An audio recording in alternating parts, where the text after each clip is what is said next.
सबसे बड़ी नमस्ते प्रणाम आज है दिन शुक्रवार, हम सभी बहनें एक साथ में हैं। एक गाना सुना रहे हैं हमारे मिथिलेश का। सुनावा वो सुनावा हमारे भाई कहा चंडा सबसे आगे रहा थी। कहा था चाची चंडा तू आगे जी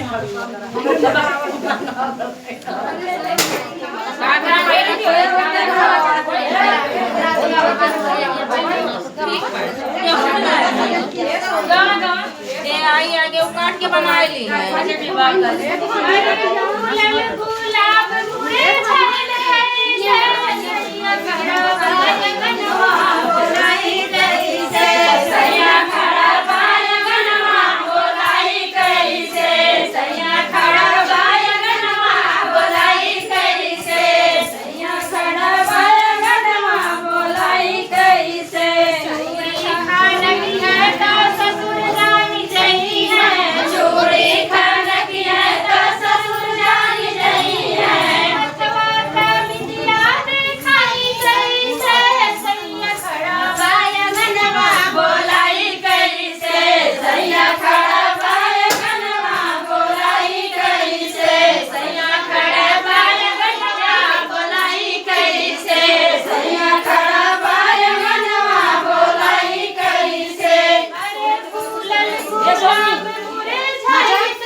देवर जानी चाहिए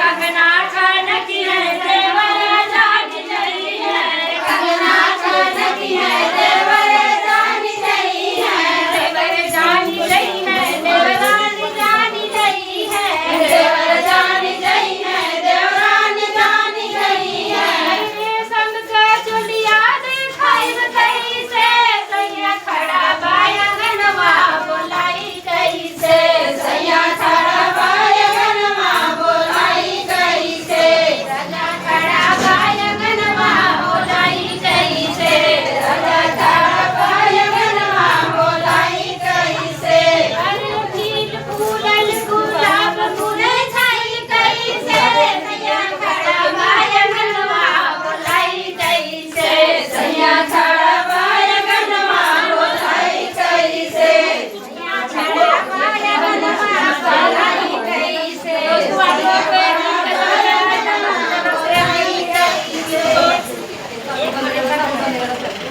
भैया वीडियो कैसा लगा कमेंट में बता दीजिए। वीडियो शेयर करें।